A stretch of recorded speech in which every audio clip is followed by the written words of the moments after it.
country who work hard every day.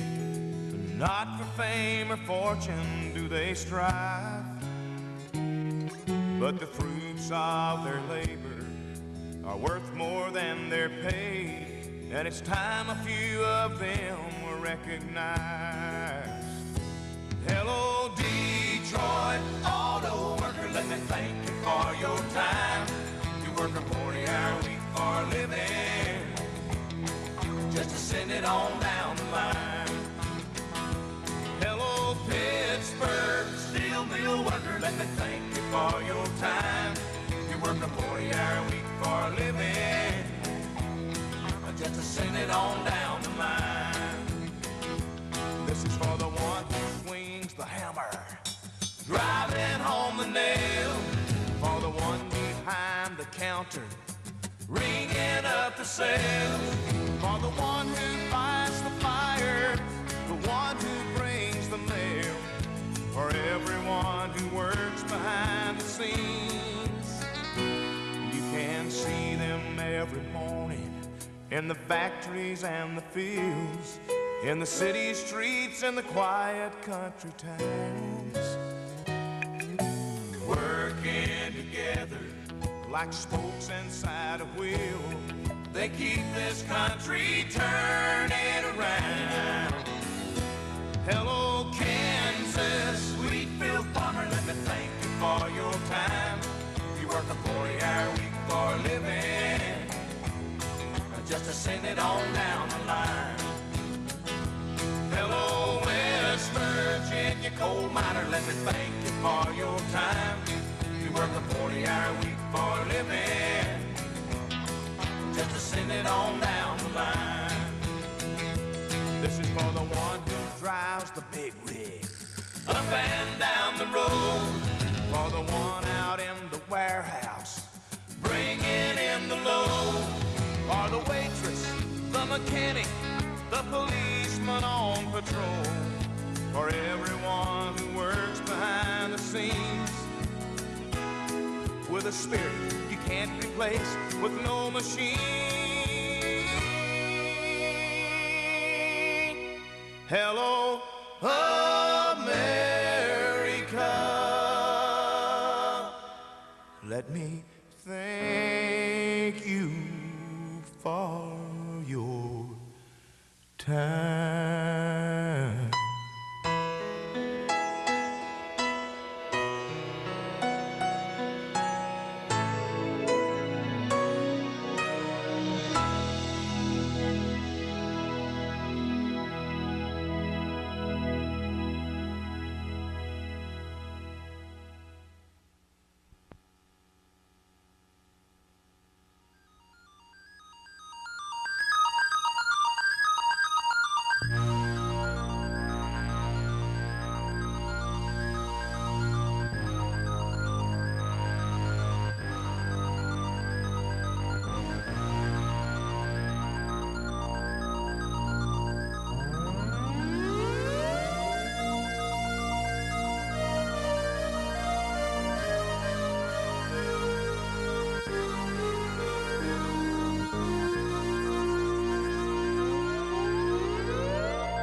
turn around and smile. Smile. Hi, Joyce. Say hi, Chuck. Hi, Chuck.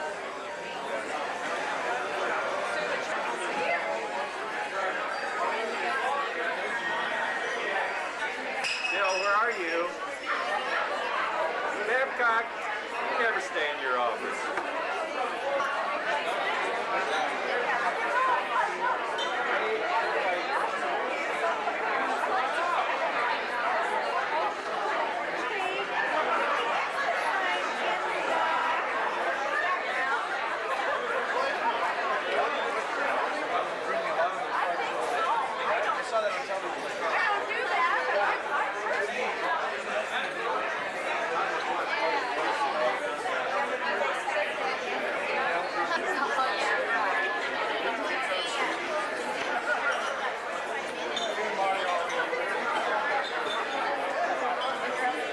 Tammy. All ready? Close. Yeah, let's do it. We're getting close. We got Well, sit good. There's Ron Conrad and there's Marty McClellan, but they aged a lot since the video, so you probably didn't recognize them. Tonight we'd like to honor a great friend, a great employee of West One Bank, Idaho First National Bank for 38 years, and his lovely wife, Joanne. It's hard to believe that he can stay with the bank for 38 years and be married for 38 years. Nowadays, that's unbelievable. At this time, Dave and me now are going to carry on being the MC for the evening, and I will represent the present, Dave will represent the past. Two or three things that Chuck was good at in public relations and in being a great service to his customers and to the people in his community was one of his attributes. But Dave liked two or three things when he came in my office early in the morning. One of the things he liked was, he said that the officers were not too motivated in the office, and he always wanted some classic Coke. He says when they go to the morning meetings, let's take classic Coke into the officers and get them on caffeine and get them pumped up a little. Well, that's all Chuck needed was classic Coke. You know, Chuck is not hyper as it is, and when he get that caffeine, and he was just he'd go crazy. So we had some classic Coke back here to give Chuck, and we'll do that at this time. The second thing was he always wanted to be the #1 team. And whoever was in my office was the #1 team. Anybody outside my office was the #2 team. So if you got there early enough, you could be on the #1 team. And so Chuck was really hyper on being the #1 team. And after 2 or 3 classics, we were the #1 team. The third thing he liked to do is he always liked Roho the Rooster, which is the hat that I have on right now. And this goes back many years back, almost the Fidelity days. It goes back to Jack Pierce, Rick Carrico, Tom McDonald. And we used to carry Roho, was something we did on Friday afternoons in the basement of the old bank on Main Street. And those guys upstairs never could understand what we were doing. But about 3 o'clock we'd get this tape going and we'd strut around the basement. And they'd come down and look at us and they'd think we're crazy. So just for Chuck and a few people here, I like to just play the Archie Campbell Roho song. I'm a rooster. The fight is my racket. Cockfight. I come all the way from Texas across the burning sand to wet my feathers in the Rio Grande. I've hobbled for miles through Mexico. I've come to kill a big rooster called Rojo.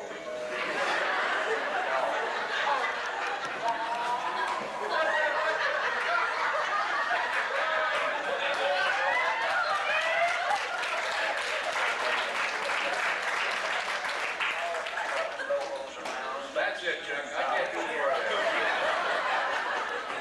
It's going to be a long night. It's been a real long night, Chuck. We can say a lot of nice things about Chuck. I think that's pretty well evident by the number of people that showed up tonight. And Chuck is a real close friend of mine. I haven't worked with him the last 5 years. I'm out of breath. Can't do real like I used to.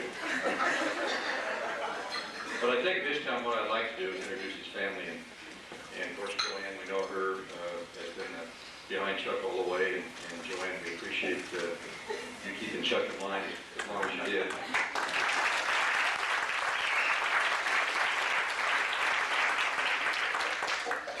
Carl's here, his son. Carl, would you stand up, please?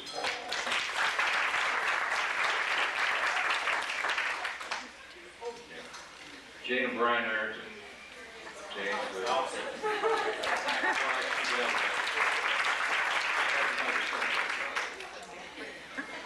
Mark and Shelley, they're not here at this time. Frank, the brother, and Mary. Wait a minute, introduce Frank. You hear that?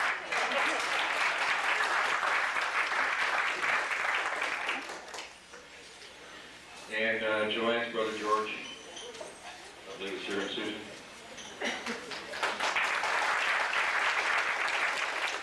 Well, Chuck, let's get this event going, huh? Let's get this event going. What? I missed two. Teresa, where are you? I missed two. Well, I didn't give you Mark and Who Shelley. did I miss? You met Kent and Donna Ireton, and they just moved to Anchorage, Alaska, and Mark and Shelley. And I had Mark and Shelley down. I missed them, but Kent, I was told was not going to be here. With both of you, Kent? Okay. Let's get this event going, Chuck. I think one of your favorite songs is coming up here. Hit it, Ron. Here he comes.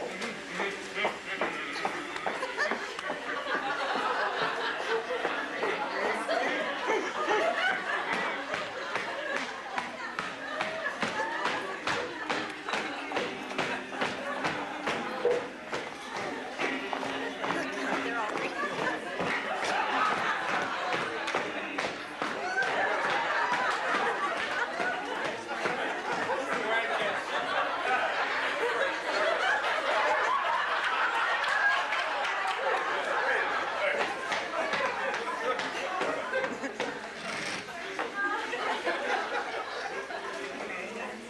Just like that. Leader of a band is made for you and me. CHUCKIRETON, Chucky Ireton, Chucky Ireton. Forever let us hold our banner high, high, high, high. Come along and sing our song and join our family. CHUCKIRETON,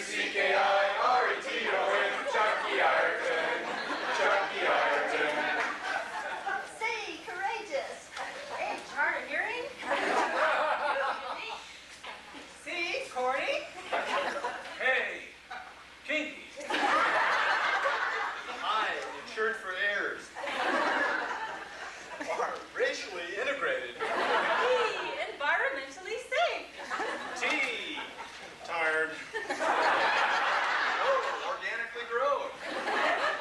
And normal. Normal? Chuck Ireton, normal? He's the leader of our band, he's made for you and me. CHUCKIRETON, Chucky Ireton, Chucky Ireton.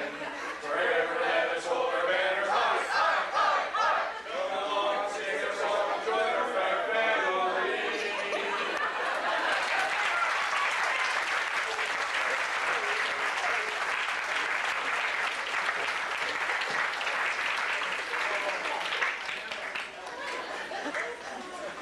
Well, as Billy Babcock said, I'm David Beaton. I have a name tag on. Now, why do I have a name tag on? Because I'm the ghost of banking past. And you know, when you become a banker past, when you're retired, people forget you. Anybody else retired yet? So I wore my name tag so you'd remember. I'm the ghost of banker past. Representing all those who have been with West Swan, either left or retired, etc.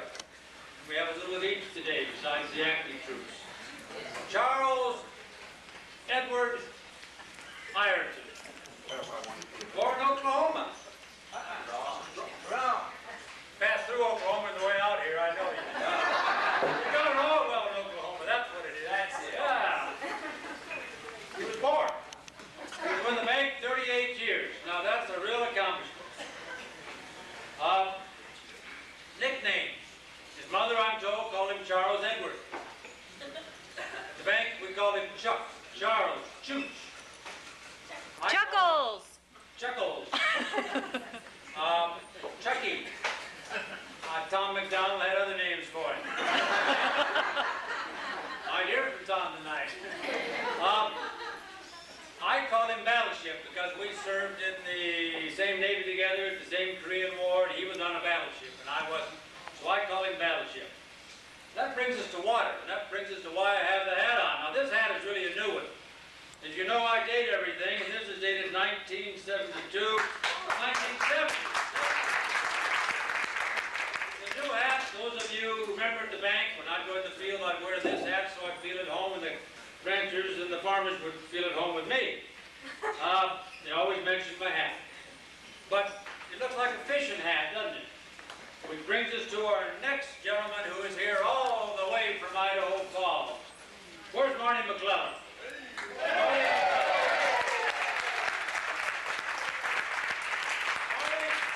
Marty and Chuck Chickie always had a fishing thing going. Now, I can't remember whether Chuck is a worm fisherman or a fly fisherman. I really do, Dunker. Marty is the opposite.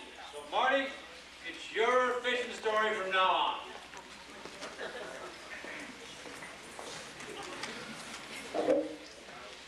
Chuck's a true blue worm dunker. Don't ever let him convince you otherwise.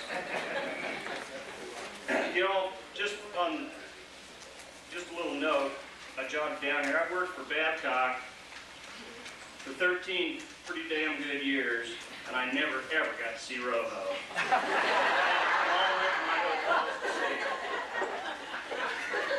It's everything everybody said it was. He is. He's real good. You should have seen him in the old days. Yeah, he's not moving quite as good as he used to. Back in the days of maple bars and the newspaper first thing in the morning. That's another story. Anyway. Yeah, I'm here from, over here from Idaho Falls. This is an event I wouldn't miss for anything. I left Idaho Falls this morning with somewhere in the neighborhood of 26 inches of snow on the ground. Slipped and slid all the way to as far as getting the Suburban loaded up, getting the wife and kiddies loaded up. And I mentioned when we pulled out of the driveway, I thought, you know, 4 days of, at least it's going to be dry and it's not going to be sloppy. And I pulled into Twin Falls and I slipped and slid all the way to Price Hardware to see a good friend of mine. So, you know, deduct 10 degrees from what you got here and it's about the same in Idaho Falls. I've got a, by the way, Dave, I'm a little disappointed in where your new hat. We bought for you when you retired. Oh, you mean that one? I really racked my brain on what to get Chuck. We go back a long ways. Chuck, when I first started working for Babcock, Chuck was kind of filling in because we didn't have any other officers. And I remember at the time I thought, geez, who is this guy? And you know, he was kind of running around like a chicken with his head cut off, so to speak. But after a couple of weeks working with Babcock, I was the same way, so I could see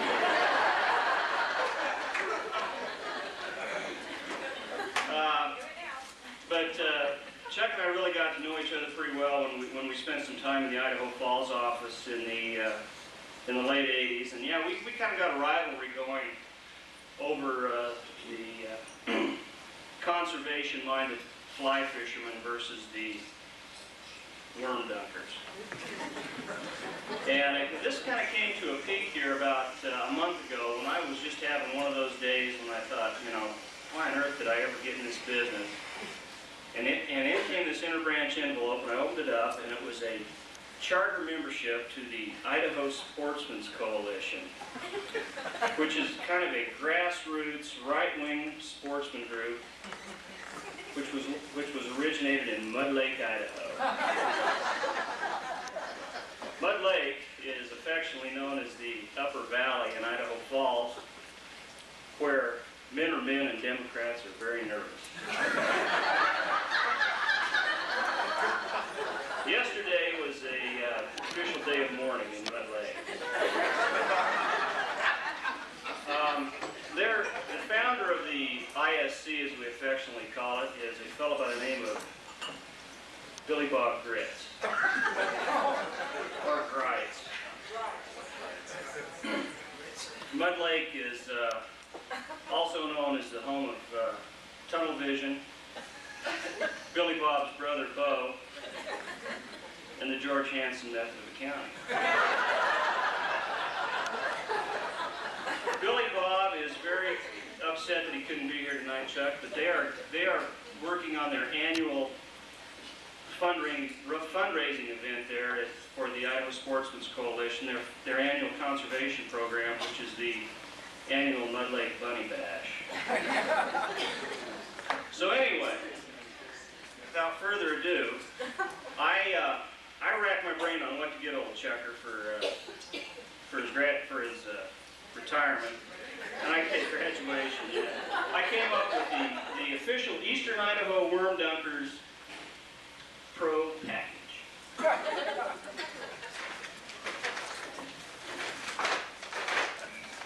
didn't realize all these people were going to be here. Counting the old group. Okay, kind of kick this thing off. Not like any loan you've ever made, Chuck. The custom can of worms. Complete with worms. This little item, I worked on this real hard last night. Fits on your belt, so when you're out there on the street.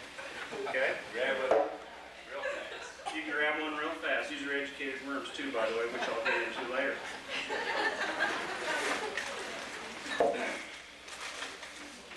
Now, moving to Eastern Idaho, I really got educated on the art of worm fishing. And you people out there that don't fish probably don't even know what I'm talking about, but you guys that fly fish and fish can understand where I'm coming from. It's a very unique art, and there's some definite items an individual can have that will take him to the next level, to a professional worm fisherman. Among those items is a Master Series worm blower.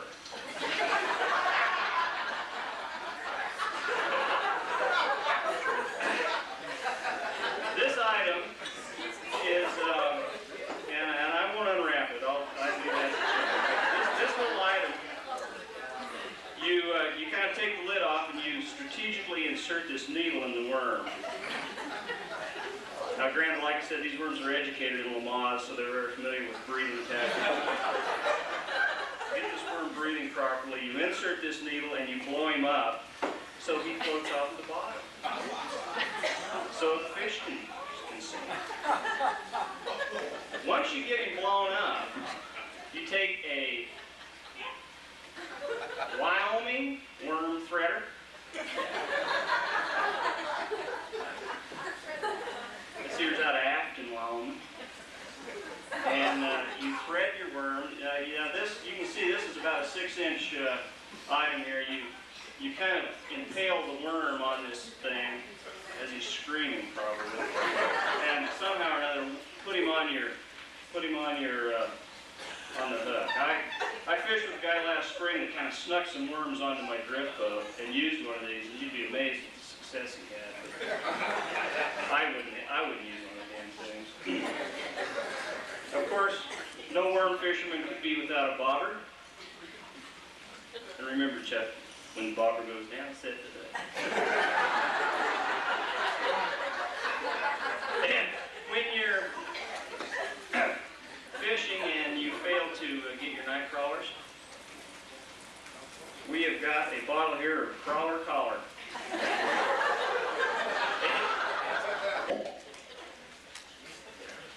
I'd like to say a few words on behalf of the guest of honor. He is a friend of mine. I've been acquainted with him for 34 years. Tonight we honor someone who has spent half of his life in the service of others. Tonight we honor my father. My father is a man who cares about people.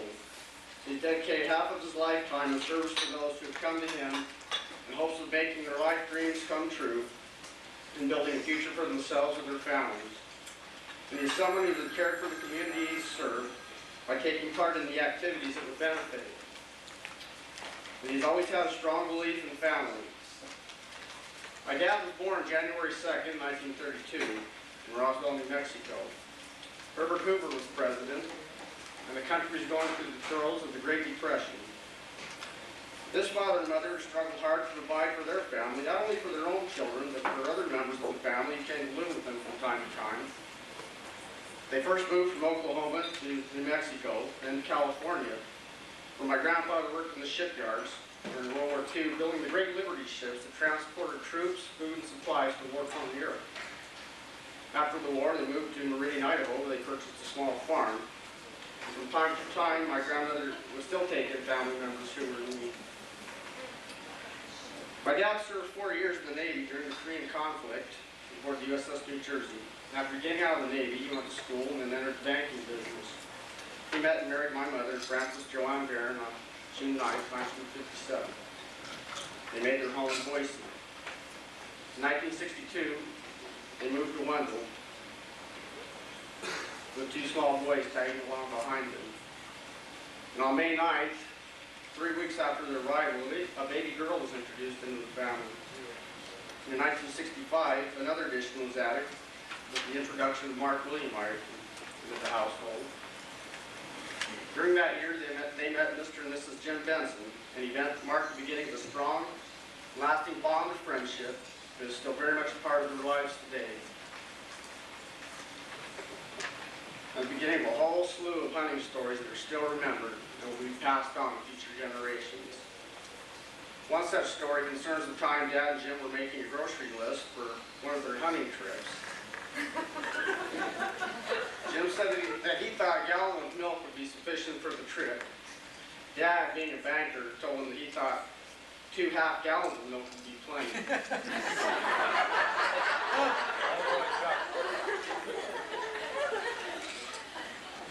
My dad is a very special man, not only in the eyes of his family, but in the eyes of all those around him.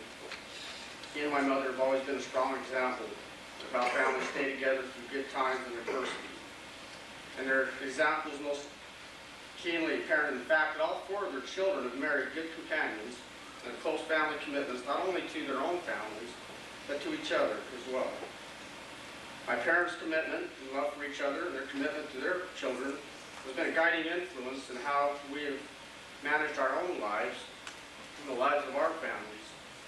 And their strong beliefs and commitment to the family come from their own experiences from their youth, as they observed their own parents show that special bond of love and commitment to them and to those around them. This is my father's night, but the night wouldn't be complete if we didn't acknowledge somebody who's stood by his side through good times and bad, somebody who's bore him 4 loving children, somebody who's loved him, somebody who's made this house a home. Can we please give a special round of applause for my mother?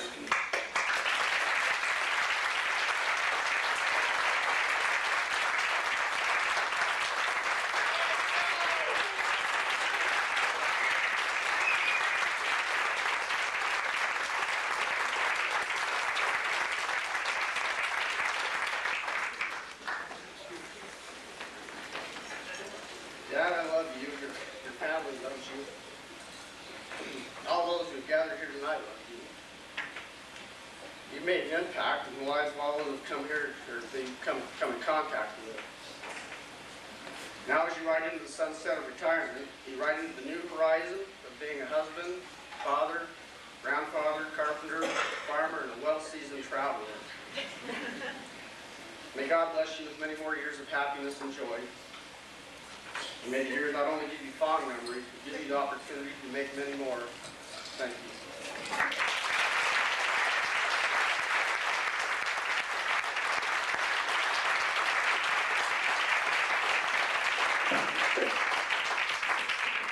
Another 35 years of service and fully vested, who gives a damn? Remember that, Chuck? And 39 years ago, 38, 39 years ago, most everybody knew that it wouldn't last when they hired you. But you're now officially a survivor. And in this day and age, if you're a survivor, buddy, that's something. Amen. And one of the best things that came out of this, Donnell, who everybody knows really runs the bank, recently received a promotion, and the reason that they held her up so long, they waited for your salary to go out to lunch.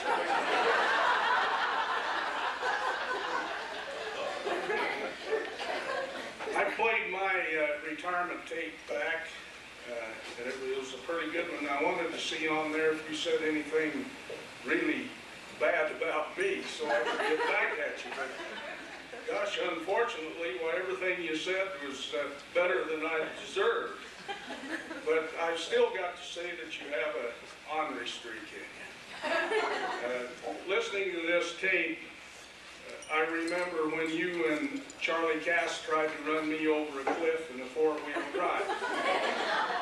They took me up to the Fir Grove Ranch, and we came down about 30 miles, straight down just like this, and if I hadn't been in the center, I'd have been gone.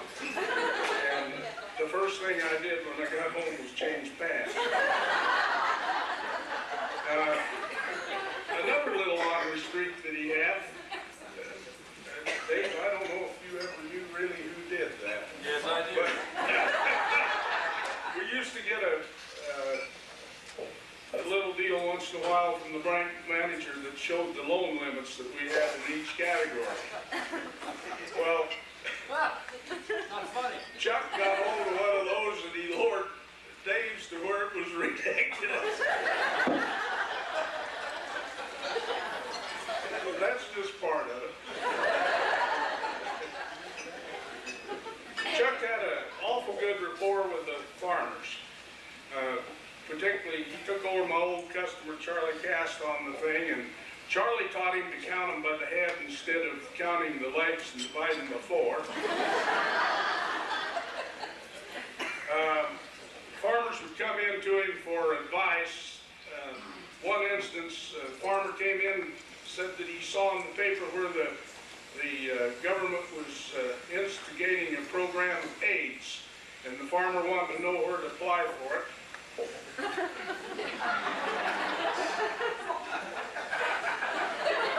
Okay.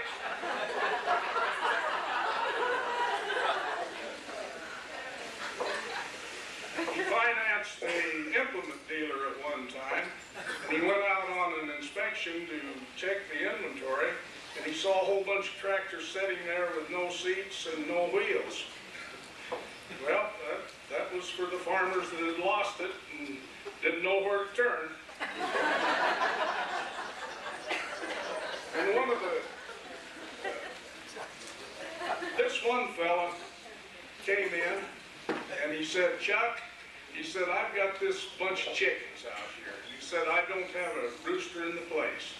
And counting my flock, I figured that I'm going to need about 5 roosters, and they're going to cost me about $20 a piece. So Chuck says, well, this is my day out. Let's go where you're going to buy them, and let's look them over. We can probably handle that and loan you $100. So they get to this place, and the farmer says, well, I'm sorry, I only have one rooster left, and his name's Rolo. But it'll cost you $100. And he's a great rooster. He's about the best that's ever been. And Chuck says, well, gosh, $100, isn't that a little steep? And this farmer says, take him, try him out a little bit. So they loaded up the rooster and they head for this farmer's house and they turned him loose with this 100 hens. And it didn't take too long at all till he did his job real well. And then the old rooster jumped over the fence and took care of the turkeys, and then over into the next fence, and there was a bunch of geese, and the same with a bunch of guineas. Well, the next thing, Chuck began to think, gee, that rooster's really worth $100. So, next thing they knew, they looked out into the barnyard, and here was this rooster playing with his legs up in the air and his 2 wings sticking straight up, and the farmer says, well, I guess the best we can do is just pay the fella $100, and says, for the work that fella done, maybe we better give him a decent burial. So they got up on him to pick him up, and the old rooster opened one eye, pointed one wing up into the air, and with the other one went shh. There was a big buzzard circling on.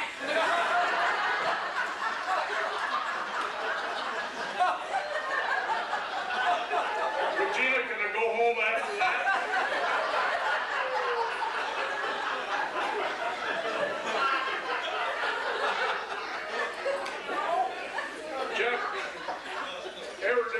will be Saturday because there will be no work the next day.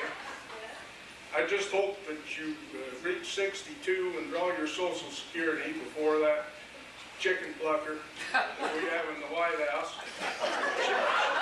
changes the Social Security retirement age. I understand that 67 is what it has.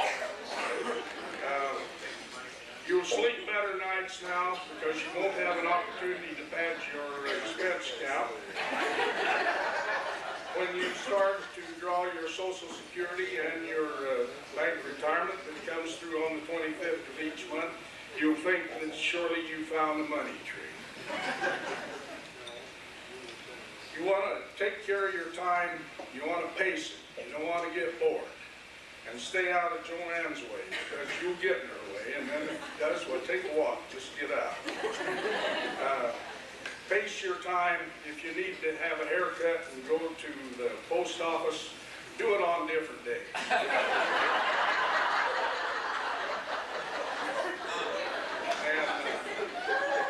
And it's been a real pleasure to work with you. These cattle inspections that we have gone on, and our lunches, the time up in the South Hills where you found the arrowheads, those things that I won't forget. I consider you a real friend, and don't be a stranger. Come in once in a while and we'll slip into the bank and find someone in the expense account and see if we can get a free lunch. Maybe Conrad.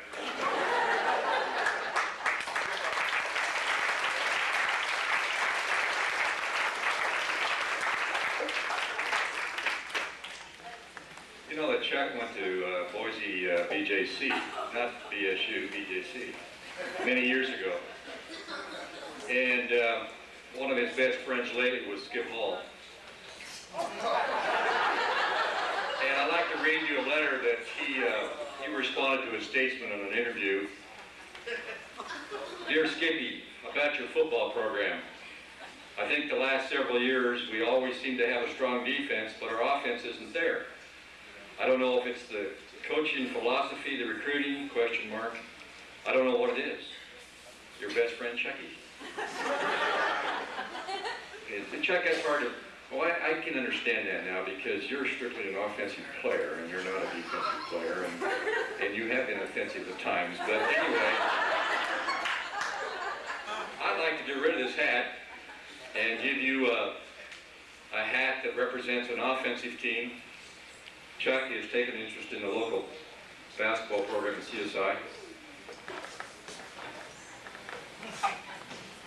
And at this time, Chuck is he is spending quite a bit of time at ball games.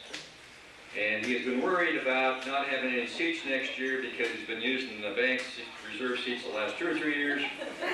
So we did a little collecting and got some reserve seats for the 93-94 season. You can still use the bank seats for this year.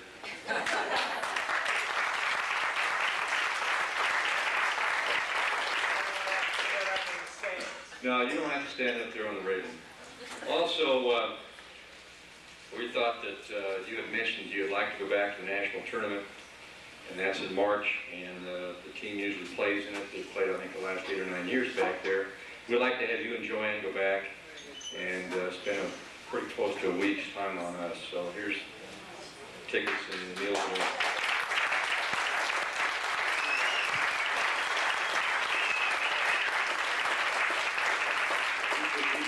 We've been driving the travel agent crazy. I've been talking to her and Chuck's been calling her, and we've been trying to keep it quiet. The girls at the bank were kind of concerned about Joanne and Chuck being around the house so much, and so they decided a Dutch oven class at the college would be a good cooking class to put Chuck in this spring and keep him out of the house. So we've got a class for you this spring at the college for Dutch oven, and maybe Marty can help you. He's a big one on Dutch oven.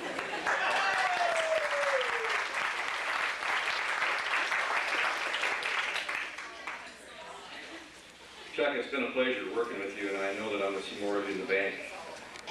You were not welcome the last 2 or 3 days. You kept coming in when we were trying to do our rehearsing on our singing.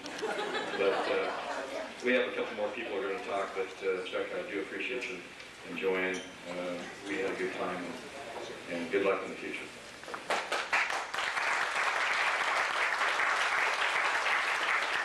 I don't know whether you know it, but with all the authority vested in me as the ghost of the banker past, you get a lifetime membership to the coffee mess on the second floor of the bank. Anytime you come in there, you just help yourself with coffee. I do. Because somebody else told me that. Bill Miller, I think, told me that. All the authority vested in him.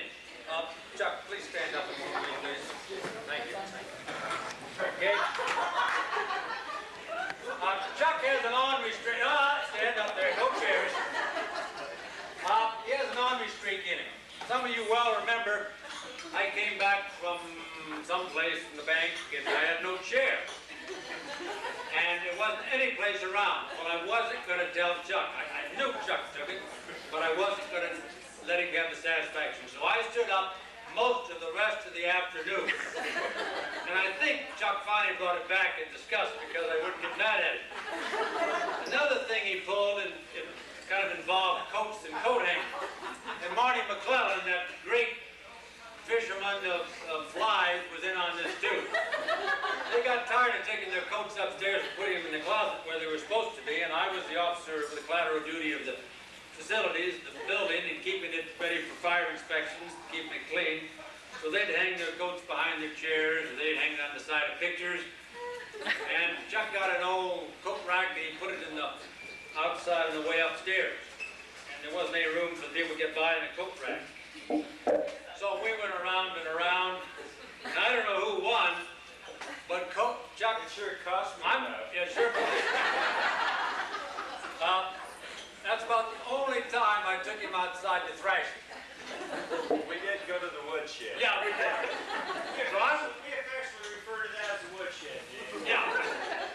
Anyway, here's the coat hanger to hang your coat up at the house rather than leaving it for Joan to get it away. And by the way, Marty, I got one for you at the Idaho Falls office.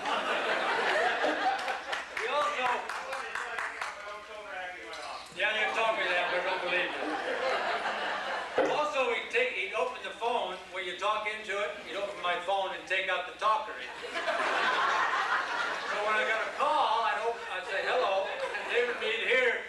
And the guy couldn't hear me, of course. And we, citizen and former bank officer of the bank, is a man named Sam. Now, Sam has something really special. And I just happened to get in on this. And Sam Yost has got a real something that's come from heaven. Sam?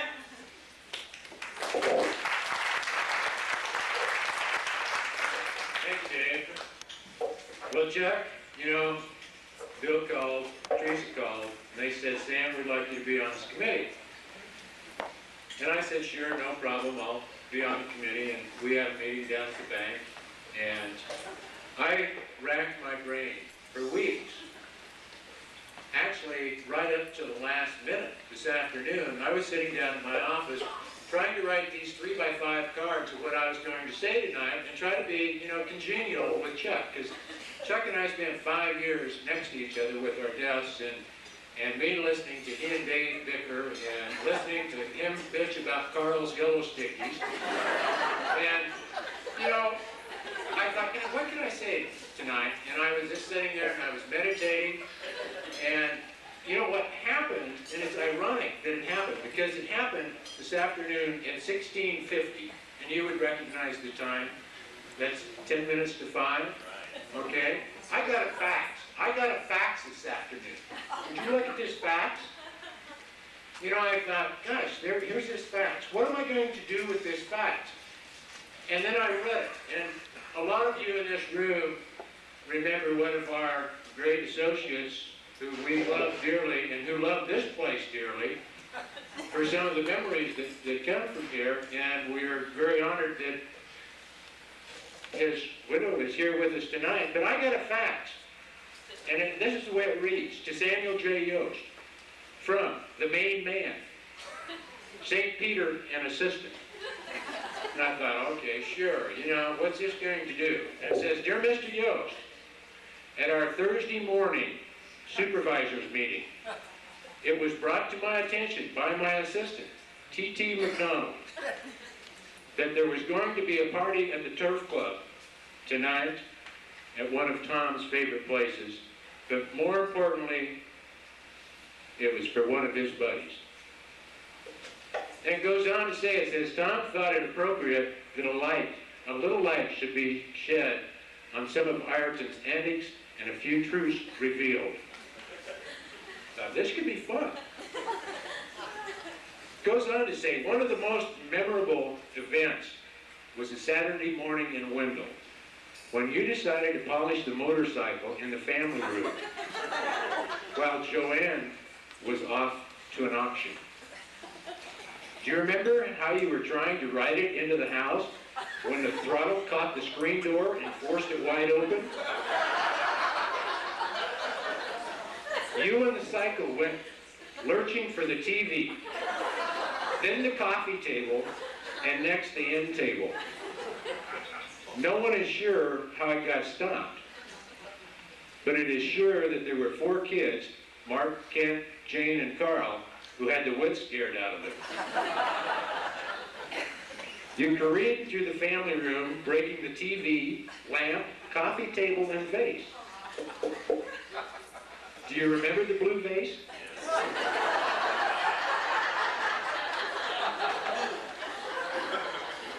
All the kids were sworn to secrecy, and Chuck tried to put the family room back together so Joanne wouldn't know anything happened.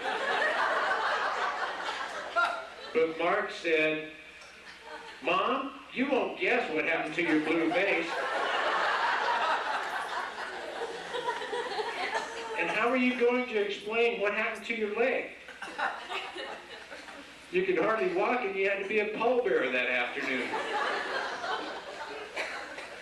Then Monday you go to the doctor to have your leg checked, and the doctor's asking you what is wrong or what happened, and it takes the neighbor lady in the next room to tell the real truth of how he injured his leg. You just can't get away with anything in those small towns. And we hope you've made amends to Joanne for that lovely Mother's Day present you gave her back in those days. Did you really think she was going to enjoy riding a Honda 70 when she didn't even like to ride? And all of this Mickey Mouse stuff tonight. Tom said he thought it was time the truth was revealed about Mickey. It seems you and Yost fixed up a pink slip for your old buddy Tom and faxed it to him at the Kimberly Road office. I've included some of these for your guests so they can see how you really set him up. You know, Chuck was a great one, always, as everybody's heard tonight, in putting things across on everybody.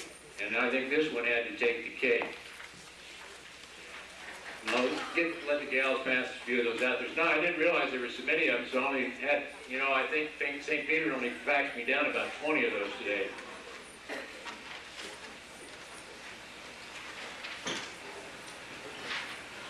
But just a few minutes after Tom had received the fax, Marie, Tom's secretary, took a call for Tom. And it was Roger Rowley, Tom's boss in Boise. But all Marie said to Tom is, Tom, it's your boss. So Tom picks up the phone and instantly goes, M-I-C-K-E-Y-M-O-U-S-E. And Roger said, what the hell's going on down there? And Tom, being a little set back by Roger's voice because he figured it was Chuck, says, well, when you work for a Mickey Mouse outfit, you get to sing the Mickey Mouse song.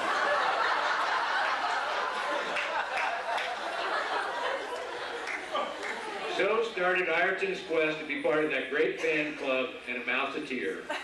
Chuck, you do get to wear the hat regularly. Thank you. And did you ever think to sing your famous song to Tom Dixon the day you two couldn't agree on how to make your customer a loan? And what was really baffling to us was why you spent the morning down at Sam's place when Tom came to the Twin Falls office to do credit. He may have enjoyed meeting you.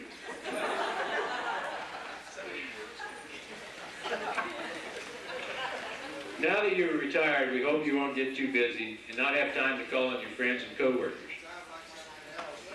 You know, Sam's schedule has really been fouled up in the afternoon since you retired. You two had coffee just about every afternoon between 3 and 4 for the past 9 years. And that could cause some real coffee withdrawals. Chuck, you've had a lot of fun in your banking career and you've touched a lot of people's lives. You'll be missed by your coworkers and customers alike, but I'm sure you'll always have a #1 team and everyone you know will be included on it. Keep up that great attitude and humor, and you too will be one of my great assistants. Signed, Titi and the boss.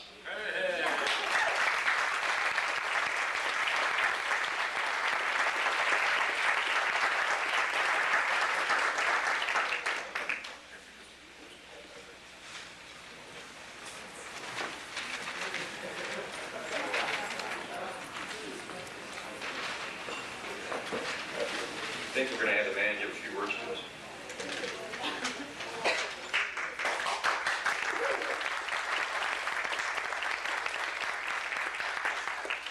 Can you believe that? You know, if you can believe everything that they've told you, you'd believe anything. But the devil made me do it. You know, my banking career starting out in Boise was, the bank was small, we were a close-knit group, and I'm really honored today to have several people from Boise come down and be a part of my party, and that's Dale Bartles, our sponsor. Dale, would you stand up?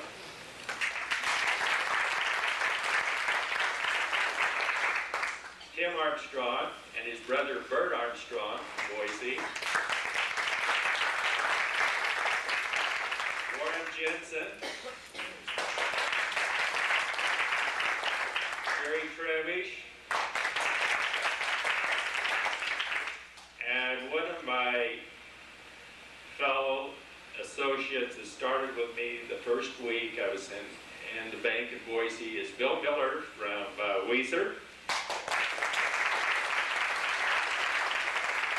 A guy that had been around for 4 years before I got there, Nick Malmstrom, and his wife, Meryl.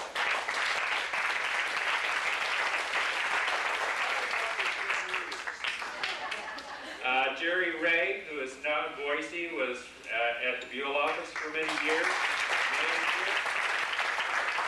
And if I missed anyone, and Marty McClellan from Idaho Falls, can't miss my buddy. Boy, I'm gonna give you some flies and come up there. You must like that country.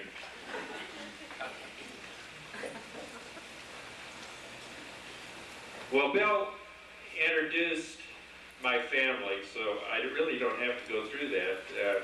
Our one son, second son, just moved to Anchorage, Alaska, and Joanne hasn't got over it yet. She believes that maybe he's up there forever.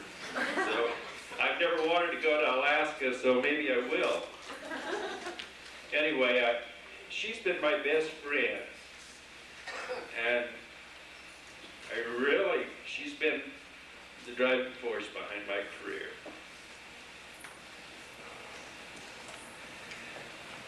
And I'm really proud to have been part of Idaho First, West 1. There's been a lot of fine memories, and the support that I've got from so many people, particularly good secretaries, always make you look good.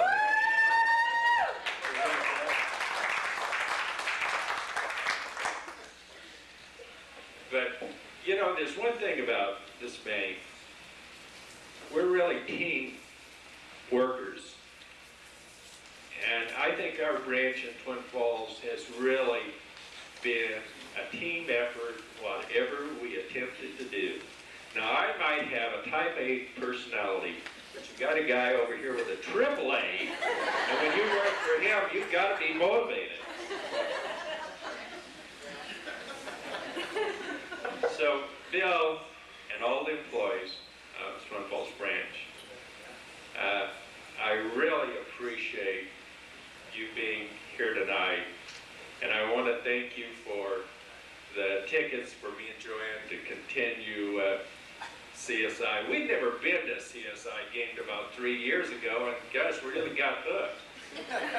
And we really appreciate being able to go to Hutchinson. We've been thinking about that for a long time anyway.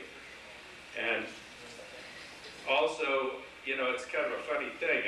I seen that CSI Dutch oven thing. I said, you know, Bay, I'm going to be busy. I don't know whether I want to do that or not. But thanks anyway, and I will do that. And I really had a lot of practice being a cook the last 4 or 5 weeks, dishwashing, washing clothes.